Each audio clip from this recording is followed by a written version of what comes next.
A very good afternoon and welcome to Lunchtime News on MP Sports.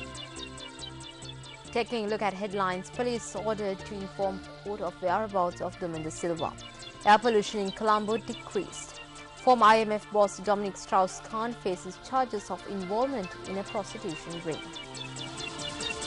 Now for those stories in detail, Colombo Additional Magistrate Prasanna De Silva ordered the police to inform court about the whereabouts of MP Dhammika De Silva and the reasons for the failure of the police to arrest him at the next court hearing. This order was given when the case pertaining to the assassination of 4 people, including former MP Bharatha was taken up today. Appearing on behalf of the family of Bharatha Lakshman Premachandra, senior attorney at law Thirantha Walaliyada pointed out that the MP Dhammika De Silva has not been arrested as yet. The council also requested court to issue an international warrant for the arrest of MP Dhammika De Silva. In response, the additional magistrate said that such an order cannot be issued. Colombo Additional Magistrate Prasanna De Silva noted that such an order can only be issued if the police informs that MP Dhammika De Silva cannot be arrested. The case will be taken up again on the 4th of April. Well, air pollution in the city of Colombo has decreased. A director of Air Resources Management and Global Affairs at the Ministry of Environment, Anuja Thilaka, said that this was revealed from the data collected by the air test unit set up in Colombo Fort. He added that at present particles below 10 microns in the atmosphere in Colombo has reduced to 62.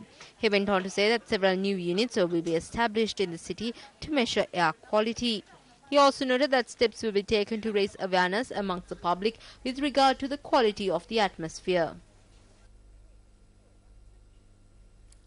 Well, construction of the Galwala-Gudakanda Virugammane in Port Delabope commenced yesterday. This was under the auspices of Minister of Housing and Construction, Vimal Veerawansa.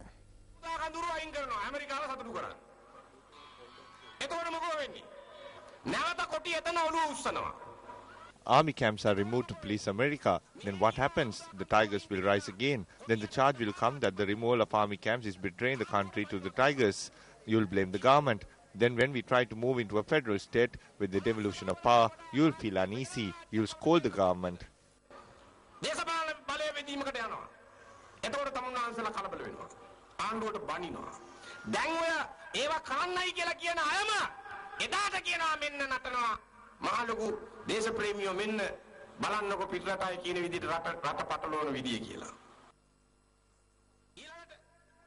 Then there are the allegations of violation of international laws, war crimes, and now cases are being heard against military chiefs. If that happens, they will be happy. Then you will chase away the government. Then the American government will see this as an opportunity to get their work done by the government.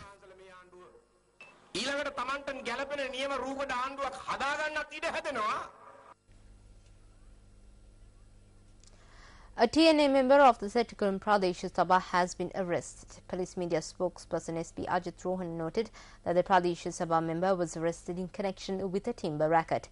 The suspected Pradesh Sabha member had evaded police on the 23rd of this month in connection with a timber racket in the Setikulam Reserve. The suspect will be produced before court today.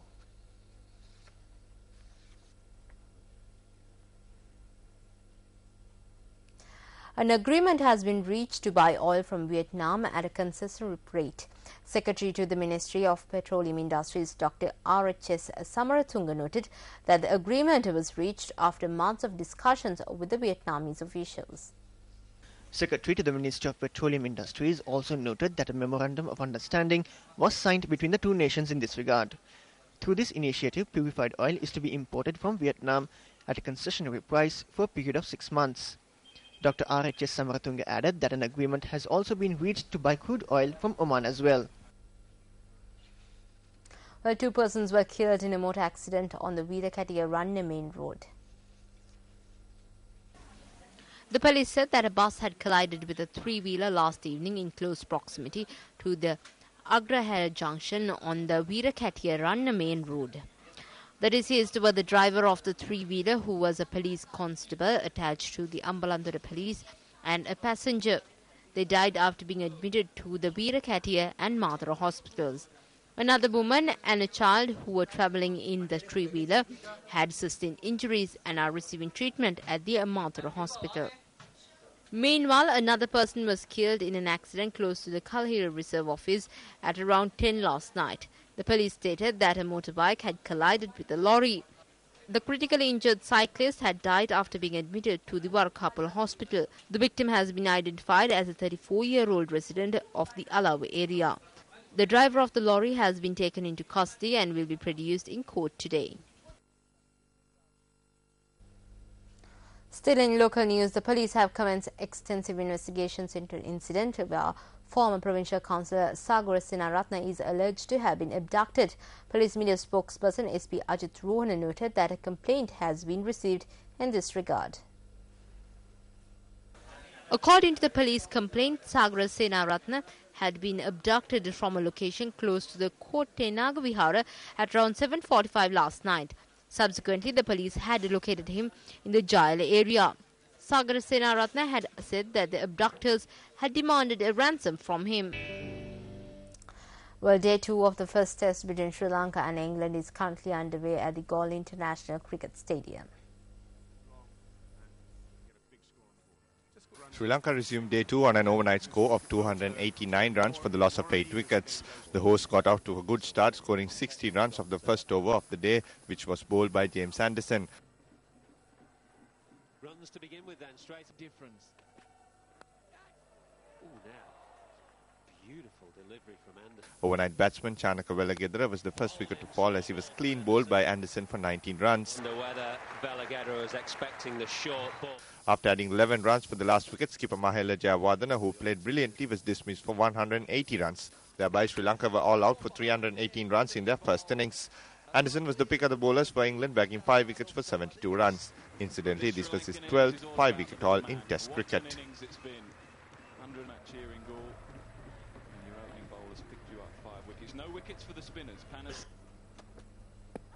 Oh, that's very close. That's got to be close. Yes, he's given him. That was a magnificent delivery. It swung. At lunch on day 2, England were 57 runs for the loss of 3 wickets in their first innings. Well, Jonathan Trott is on the floor. He's been poleaxed, but I think he's going to have to somehow find a way of walking off. Played the line. Now that's close. That's very close. Well, are we going to have a review here? I don't think there's any bat on it. No. Asad Ralph says runs are leg buys, and there's a big debate out in the middle. Well, Sri Lanka recorded wins against Finland and Namibia at the World Table Tennis Championships in Germany yesterday. Sri Lanka is competing in Group J. The World Table Tennis Championship commenced on the 25th of March and will conclude on the 1st of April.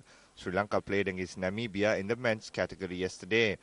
Rohan Sirisena, Nimal Jayasinghe and Dinesh Deshapriya represented Sri Lanka and they won their events 3-0. Meanwhile, Ishara Madurangi, Umaya Tilakaratne and Erandi Varsuvitana represented Sri Lanka against Finland in the women's category event yesterday. They too won by a margin of 3-0. Well, with that, we wrap up this edition of Lunchtime News, but I'll see you again at 1:55 with the very latest.